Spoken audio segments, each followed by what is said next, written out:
مولاي صل وسلم دائما أبدا على حبيبك خير الخلق كلهم مولاي صل وسلم دائما أبدا على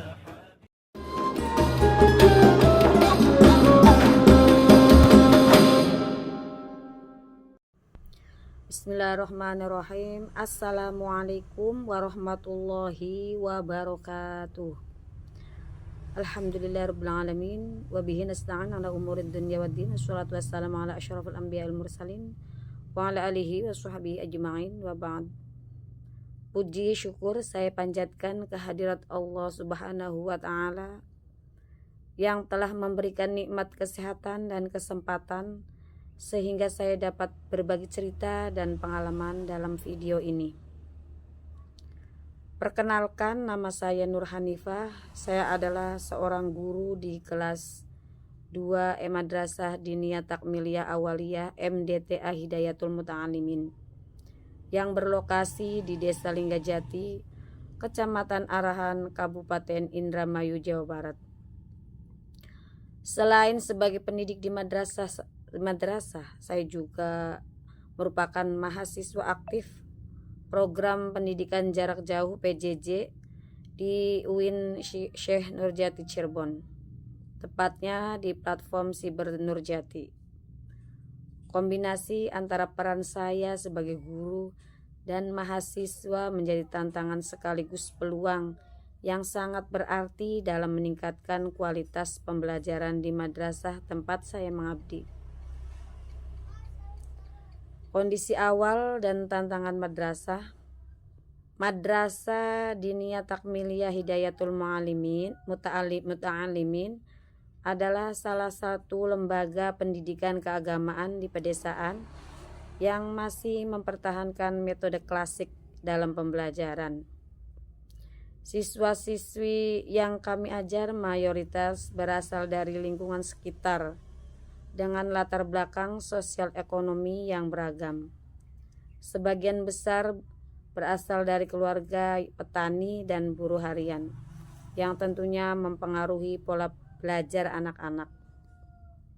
Sarana dan prasarana yang tersedia juga masih sangat terbatas. Ruang kelas kami sederhana, belum dilengkapi fasilitas teknologi seperti proyektor atau koneksi internet yang stabil. Bahkan buku pelajaran yang digunakan pun masih terbatas, banyak yang diwariskan dari tahun ke tahun. Kondisi ini menjadi tantangan tersendiri, terutama bagi saya yang sedang menempuh pendidikan jarak jauh, di mana sebagian besar aktivitas pembelajaran di kampus dilakukan secara daring dan berbasis digital. Peran ganda saya sebagai guru dan mahasiswa PJJ menjadi mahasiswa aktif di PJJ UIN Syibah Syekh Nurjati memberikan saya banyak pengalaman dan wawasan baru. Saya belajar tentang manajemen kelas digital, penggunaan learning management system atau LMS, serta pendekatan pedagogis berbasis teknologi. Namun di sisi lain saya juga menghadapi kenyataan bahwa apa yang saya pelajari di dunia digital tidak selalu bisa langsung saya aplikasikan di lingkungan madrasah. Disinilah saya ditantang untuk berinovasi dalam keterbatasan.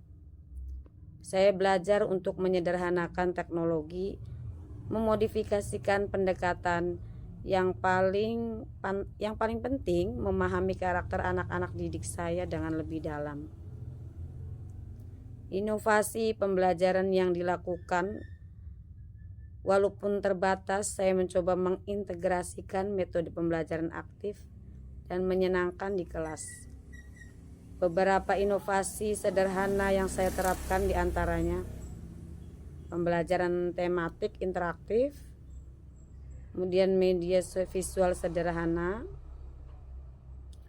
Pembelajaran tematik interaktif ini menggabungkan pelajaran fikih, akidah, dan akhlak dengan cerita-cerita kehidupan sehari-hari anak-anak.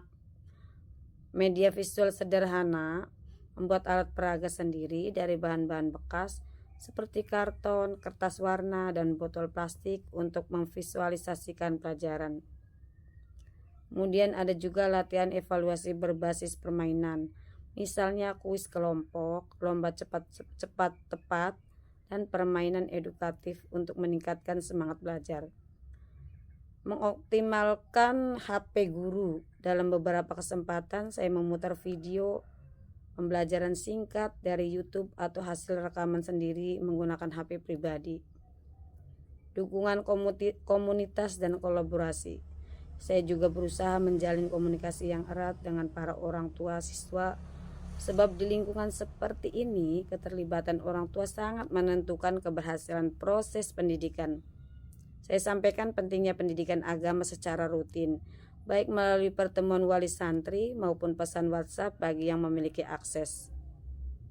Selain itu, saya juga aktif mengikuti forum-forum diskusi antar guru MDTA Kecamatan Arahan dan Kabupaten Indramayu. Dalam forum ini kami saling berbagi solusi dan metode mengajar yang efektif meskipun dalam keterbatasan. Berikutnya adalah pengenalan lembaga. MDTA Hidayatul Muta'alimin berdiri sejak sekitar 5 tahun silam. Didirikan awalnya oleh keluarga terpandang terhormat yang memiliki kekayaan yang luar biasa. Kemudian dengan beriringnya waktu direnovasi oleh sumbangan PNPM Mandiri. Madrasah ini tumbuh dan berkembang di tengah masyarakat pedesaan dengan satu tujuan utama, yaitu membekali anak-anak dengan dasar-dasar ilmu agama, akhlak yang mulia, dan pemahaman Islam yang rahmatan lil alamin. Lembaga ini menyelenggarakan pendidikan non-formal jenjang dasar yang fokus pada pengajaran ilmu-ilmu dasar keislaman seperti Al-Quran dan Tajwid, fikih ibadah harian, akidah dan akhlak, tarikh Islam, bahasa Arab, hafalan doa-doa harian, imla, tahji, khot, hisab. Nah, MDTA Hidayatul Muta'alimin secara administratif berada di bawah pengawasan Kementerian Agama melalui Forum Komunikasi Diniyah Takmiliyah atau disebut dengan FKDT. Sebagai lembaga diniyah, MDTA memainkan peran strategis dalam membentengi generasi muda dan dari pengaruh negatif era modern yang semakin kompleks. Struktur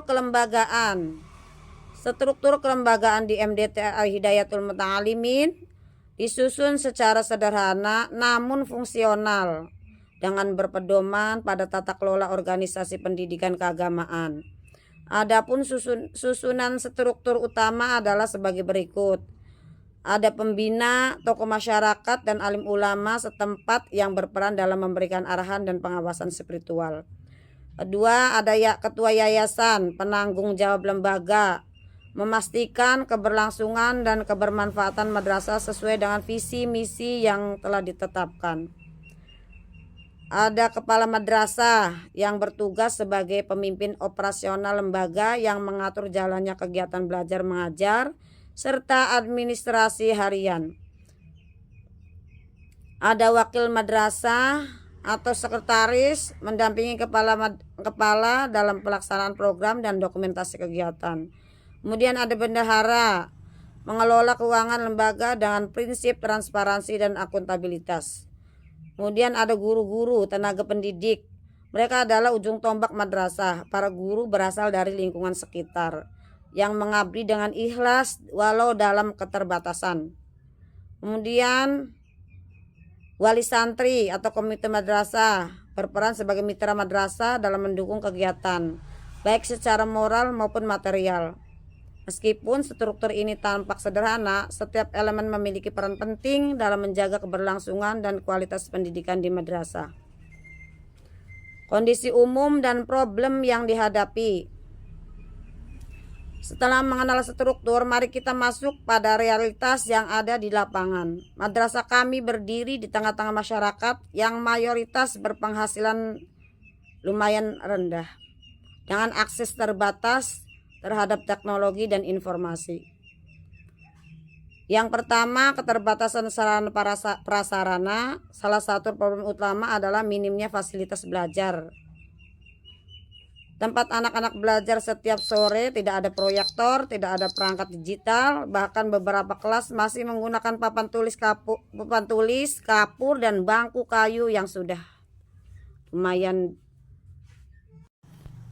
Buku pelajaran pun sangat terbatas. Sebagian besar guru menggunakan bahan ajar fotokopian atau membuat materi sendiri. Hal ini mengakibatkan kurangnya variasi dalam metode pembelajaran dan berdampak pada motivasi belajar siswa. Kesejahteraan guru-guru MDTA sebagian besar bekerja secara ikhlas.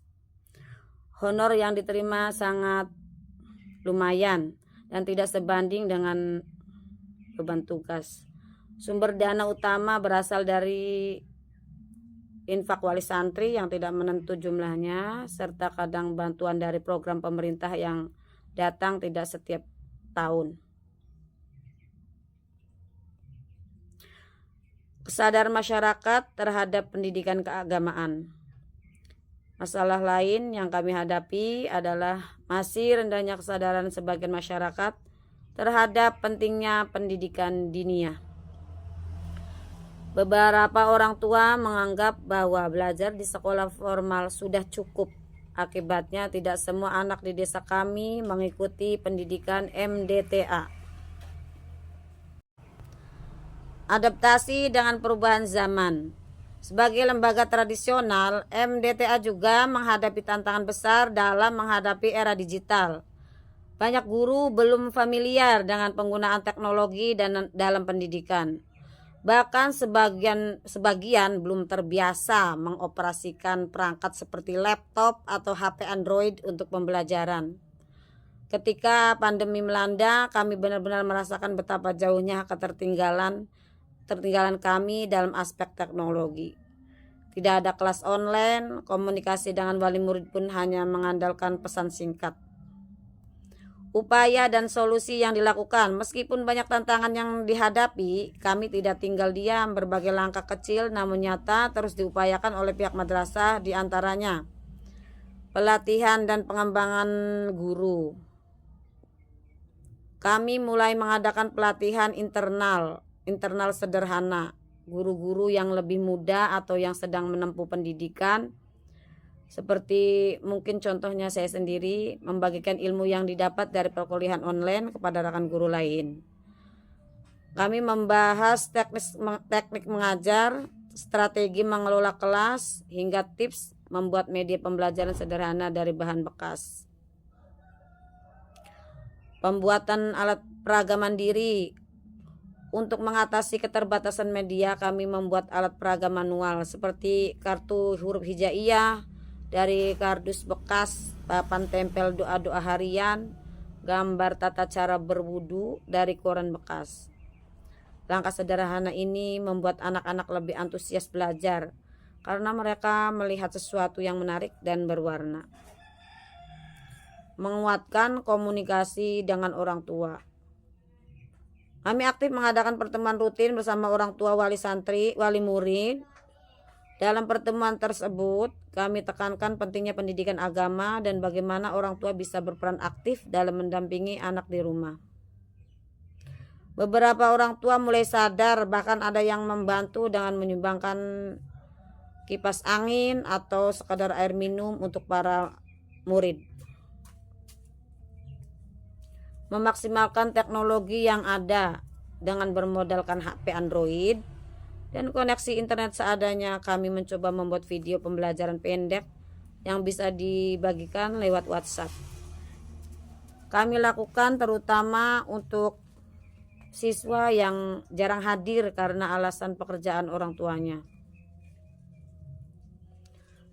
Kami juga mencoba mendaftarkan madrasah dalam program-program bantuan online yang diselenggarakan oleh FKDT dan Kemenag walaupun tidak selalu berhasil. Harapan kami ke depan, kami memiliki banyak harapan untuk kemajuan madrasah ini, diantaranya adanya bantuan sarana dan prasarana dari pemerintah atau donatur seperti papan tulis putih, buku pelajaran yang lebih baik, hingga perangkat teknologi yang sederhana. Kemudian ada pelatihan guru secara rutin, baik luring maupun daring, agar para pendidik bisa mengikuti perkembangan zaman. Kesadaran masyarakat yang lebih tinggi terhadap pentingnya pendidikan agama sebagai benteng moral generasi muda. Kolaborasi dengan lembaga lain, termasuk perguruan tinggi, komunitas literasi, dan organisasi keagamaan untuk mendukung pembelajaran yang lebih baik. Masuk pada sesi materi, saya mengambil judul Tantangan dan Peluang Lembaga Pendidikan Islam di Era Digital, yaitu pertemuan ke-11. Nah, di sini saya akan menjelaskan konteks dan latar belakang. Kita sekarang ini hidup di zaman yang berubah sangat cepat. Era digital telah membawa perubahan besar dalam semua aspek kehidupan, termasuk dalam dunia pendidikan. Transformasi digital tidak hanya melahirkan teknologi baru, tetapi juga melahirkan budaya belajar yang baru, cara berpikir yang baru, dan tantangan baru juga bagi lembaga-lembaga Islam termasuk MDTA Hidayatul Muta'alimin. Di satu sisi kita melihat teknologi sebagai peluang. Ada informasi keislaman mudah diakses, video pembelajaran tersedia luas, kemudian siswa belajar bisa mandiri. Namun di sisi lain muncul tantangan besar. Di antaranya ketergantungan anak-anak pada game online, masuknya konten-konten negatif, menurunnya minat belajar kitab kuning atau teks klasik, menipisnya adab dan sopan santun dalam belajar. Inilah yang menjadi latar belakang saya menyusun rancangan pengembangan dan inovasi untuk lembaga ini. Kondisi nyata di MDTA Hidayatul Muta'alimin, lembaga yang memiliki sejarah panjang dan kontribusi nyata terhadap masyarakat. Akan tetapi saat ini kita menghadapi beberapa kenyataan, yaitu ruang kelas yang sederhana, minim teknologi, siswa berasal dari berbagai latar belakang keluarga, guru berjuang dengan honor seadanya, kemudian belum ada kurikulum yang adaptif terhadap perkembangan digital. Akan tetapi saya percaya dari keterbatasan ini muncul kekuatan. Kesadaran ini saya mulai menyusun rancangan inovasi. Yang pertama, rancangan inovasi lembaga di era digital. Rancangan inovasi lembaga di era digital. Inovasi pembelajaran digital sentris, bisa menggunakan media digital sederhana seperti video YouTube Islami, aplikasi Al-Quran digital, atau kuis daring. Membuat grup belajar via WhatsApp untuk latihan hafalan atau diskusi agama. Memanfaatkan smartphone guru untuk menampilkan tayangan edukatif dalam kelas. Digitalisasi materi dan arsip, menyusun bank soal dan materi dalam bentuk dokumen digital, Google Doc atau PDF. Menyimpan arsip kehadiran, nilai dan hafalan siswa dalam sistem online sederhana. Pelatihan literasi digital siswa, memberikan pemahaman tentang etika penggunaan internet, membedakan informasi benar dan hoax, mengajarkan cara mencari dalil agama dari situs terpercaya. Penguatan akhlak di tengah era teknologi, menyeimbangkan penggunaan digital dengan penguatan adab seperti sopan santun terhadap guru, etika belajar, dan disiplin waktu. Menanamkan literasi rohani bukan hanya literasi teknologi. Tantangan-tantangan utama: ketimpangan akses teknologi. Tidak semua siswa memiliki gawai atau akses internet. Maka metode digital tidak bisa diberlakukan menyeluruh. Tantangan kedua, kurangnya literasi guru. Beberapa guru belum terbiasa menggunakan teknologi. Bahkan ada yang belum terbiasa membuat dokumen digital atau mengelola grup belajar daring.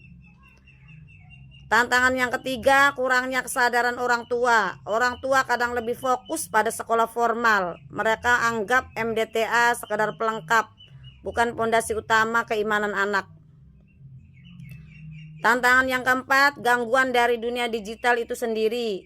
Siswa lebih mudah tergoda dengan konten hiburan ketimbang belajar Al-Quran.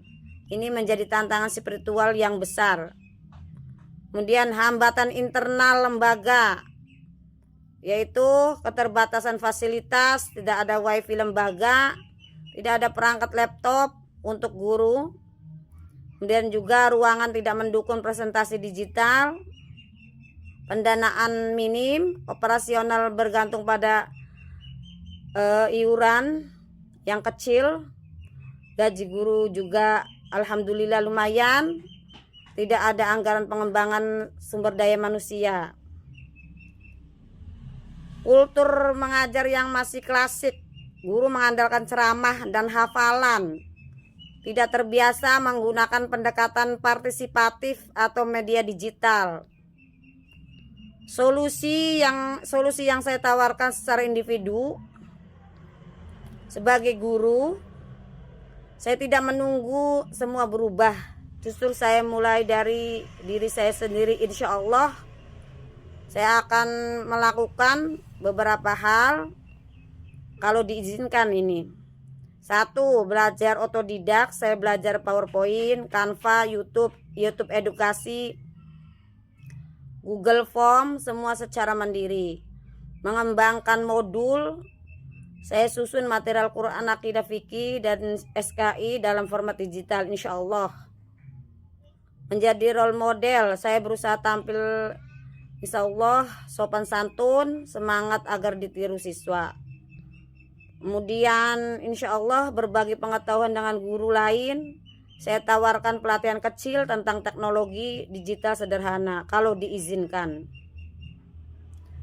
Kemudian membuat konten sendiri, insya Allah.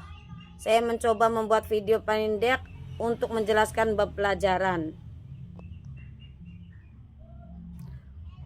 Kolaborasi dengan stakeholder, bisa bersama kepala lembaga mengusulkan program kerja tahunan berbasis digital, kemudian menyusun visi madrasah digital berbasis nilai Islam, untuk bersama guru lain membentuk tim inovasi sederhana berbagi sumber belajar digital kalau guru-gurunya menginginkan perubahan ya, atau welcome untuk perubahan. Menyelenggarakan micro training internal bersama wali murid. Sosialisasi pentingnya pendampingan anak di dunia maya, membuat pertemuan daring untuk membahas perkembangan anak, menyalurkan aspirasi melalui forum WhatsApp wali murid.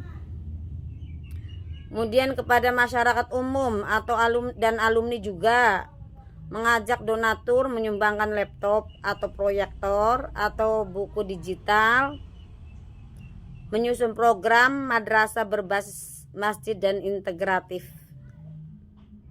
Peluang besar di era digital: 1. Akses pengetahuan luas. Siswa-siswi bisa belajar dari ulama dunia hanya dengan 1 klik. Jangkauan lebih luas. Madrasah bisa dikenal masyarakat lewat media sosial. Efisiensi waktu dan administrasi, absensi, nilai, bahkan catatan hafalan bisa direkap digital.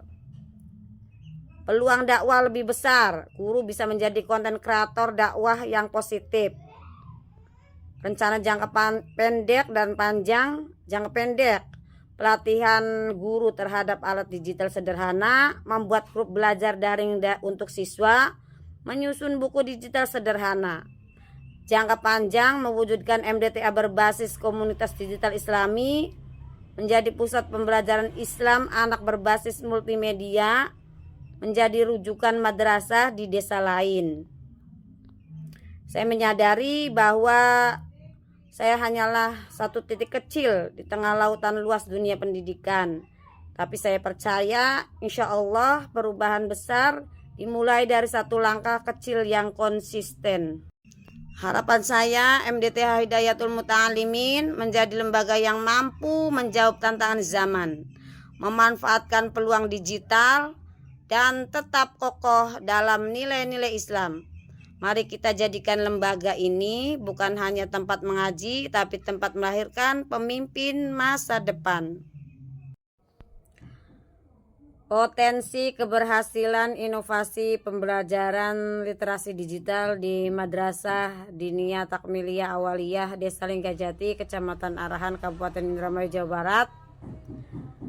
Nah, di sini literasi digital merupakan memang kebutuhan penting ya di era teknologi saat ini.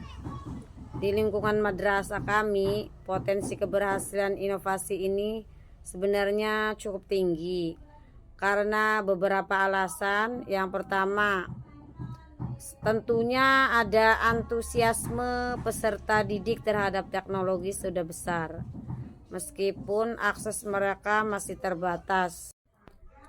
Banyak dari mereka yang sudah mengenal smartphone dan media sosial, meskipun belum sepenuhnya diarahkan untuk kegiatan pembelajaran. Ini adalah potensi awal yang bisa diolah melalui pendekatan literasi digital berbasis pembelajaran Islami.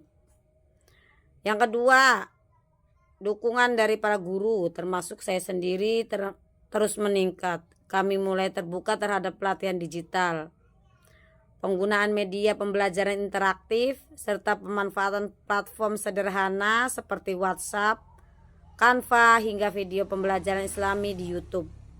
Artinya kesiapan sumber daya manusia sudah mulai terbentuk. Ketiga, secara kelembagaan madrasah kami memiliki fleksibilitas dalam mengadopsi kurikulum tambahan yang bisa disisipkan dalam kegiatan ekstrakurikuler ataupun dalam pembelajaran diniyah yang bersifat tematik. Hal ini memberikan ruang untuk menyisipkan konten digital yang bernilai edukatif dan Islami, seperti pengenalan adab bermedia, literasi Al-Quran digital, dan keterampilan dasar teknologi. Kesimpulan, berdasarkan pemaparan tersebut, bisa saya sampai simpulkan bahwa inovasi pembelajaran literasi digital sangat relevan untuk diterapkan di madrasah kami dengan pendekatan yang kontekstual dan bertahap. Peserta didik tidak hanya dibekali dengan ilmu agama, tetapi juga kemampuan adaptif terhadap perkembangan zaman. Pendidikan Islam tidak boleh tertinggal dari dinamika sosial yang dipengaruhi oleh teknologi. Maka inovasi literasi digital menjadi jembatan penting agar generasi siswa-siswi tidak hanya menjadi ahli ibadah, tetapi juga cakap secara digital. Karena dalam berpikir dan bijak kritis dalam berpikir dan bijak dalam menggunakan teknologi. Saran saya, ada pun beberapa saran yang saya ingin sampaikan sebagai penguat program inovasi ini. Yang pertama, perlu adanya pelatihan rutin untuk para guru MDTA mengenai pemanfaatan teknologi dalam pembelajaran. Tidak perlu alat yang mahal, tetapi cukup dengan strategi praktis dan mudah diterapkan. Kedua, penting untuk melibatkan orang tua dalam proses literasi digital ini, agar pembelajaran tidak hanya berlangsung di sekolah, tetapi juga berlanjut di rumah. Kolaborasi antara guru, orang tua, dan siswa sangat menentukan keberhasilan program. Ketiga, lembaga perlu menjalin kemitraan dengan pihak luar, misalnya Dinas Pendidikan Agama, komunitas literasi digital Islami, atau lembaga zakat untuk mendukung fasilitas pembelajaran digital yang lebih baik. Harapan saya memiliki harapan yang sangat besar agar madrasah-madrasah di pedesaan seperti yang saya tempati tidak tertinggal dalam menghadirkan inovasi pendidikan dengan pendekatan yang kreatif dan membumi. Madrasah bisa menjadi pelopor pendidikan yang memadukan kecanggihan teknologi dengan nilai-nilai Islami. Saya juga berharap agar inovasi ini tidak berhenti sebagai proyek sesaat, tetapi bisa berlanjut dan bertransformasi menjadi bagian dari budaya belajar siswa-siswi di era digital. Sebagai penutup, saya ingin menegaskan kembali bahwa inovasi pembelajaran literasi digital bukan hanya tentang penggunaan perangkat, akan tetapi tentang perubahan cara berpikir dalam membekali anak-anak kita menghadapi masa depan. Saya Nur Hanifah sebagai guru MDTA Hidayatul Muta'alimin, insya Allah siap berkontribusi dan terus belajar demi meningkatkan kualitas pendidikan Islam, terutama dalam menghadapi tantangan dan peluang di era digital ini. Akhir kalam, wassalamualaikum warahmatullahi wabarakatuh.